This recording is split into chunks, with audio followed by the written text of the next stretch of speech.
బాపట్ల జిల్లా అద్దంకిలో స్త్రీ శక్తి పథకం కింద మహిళలకు ఉచిత బస్సు ప్రయాణాన్ని డిపో మేనేజర్ పురపాలక సంఘ కమిషనర్ ప్రారంభించారు. ఈ సందర్భంగా సీఎం చంద్రబాబు విద్యుత్ శాఖ మంత్రి గొట్టిపాటి రవికుమార్ కు ప్రత్యేక ధన్యవాదాలు తెలిపారు. మహిళల Aadhaar card, voter card, pan card వంటివి చూపించి జీరో టికెట్ తీసుకుని రాష్ట్రంలో ఎక్కడికైనా ప్రయాణించవచ్చని డిపో మేనేజర్ తెలిపారు. ఇక ఇవాల్టి నుంచి అద్దంకి డిపోలో 59 బస్సులకు ఉచిత ప్రయాణం వర్తిస్తుందని డిపో మేనేజర్ చెప్పారు.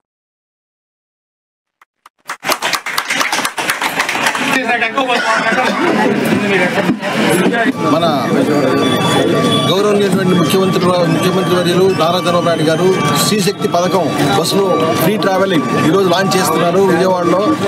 ఆ తర్వాత ఆ విజయవాడలో అయిపోగానే మనం కూడా మన బస్సుల్లో అందరినీ ఫ్రీగా అలౌ చేసే కార్యక్రమం స్టార్ట్ అవుతుంది. కాబట్టి మహిళలంతా కూడాను చక్కగా ఓర్పుగా నేర్పుగా బస్సుల్లో ట్రావెల్ చేసి అందరికీ ఆదర్శవంతంగా నిలవాలని కోరుతా ఉన్నాను. ఐడి కార్డు ఏదైనా సరే ఎనీ ఐటమ్ గవర్నమెంట్ ఇష్యూ చేసినటువంటి ఎనీ కార్డు ఇవి అలౌడ్. రేషన్ కార్డు కానీ, ఆధార్ కార్డు కానీ, ఓటర్ కార్డు, ఐడి కార్డు, ఈ 3 అలౌడ్. ఈ 3 ఉన్నా అలౌడ్. బస్సులు వివరాలు కూడా చెప్పండి సార్.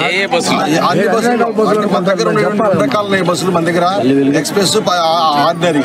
ఈ 2 బస్సుల్లో అన్ని బస్సులు అలౌడ్. మన దగ్గర 59 బస్సులు ఉన్నాయి. 59 బస్సులు అలౌడ్.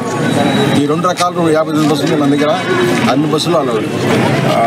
కార్యక్రమాలు పెన్షన్ కంపెనీ కానీ, తల్లికి వందనం కానీ, అన్నదాత సుఖీభవ కానీ, అదేవిధంగా శ్రీశక్తి కానీ, గ్యాస్ కనెక్షన్ ఏదైనా ట్రాన్స్జెండర్స్ కూడా దీనిలో ఫ్రీ సర్వీస్ చేయొచ్చు. ఎక్సెప్ట్ జెంట్స్ తప్పితే మిగతా వాళ్ళందరూ కూడా free service with in state చేయొచ్చు. మన వాళ్ళు చెప్పినట్టు ఆ శ్రీశైలము ప్లస్ తిరుపతి ఘాట్ రోడ్లో అయితే ఎలా లేదు. మిగతా చోట్ల అన్నింటిలో కూడా రాష్ట్రంలో ఎక్కడైనా కూడా ఈ సదుపాయం ఉంది. దీనిలో భాగంగానే మరి మన గౌరవ సీఎం గారు ఇందాక అనౌన్స్ చేసినట్టు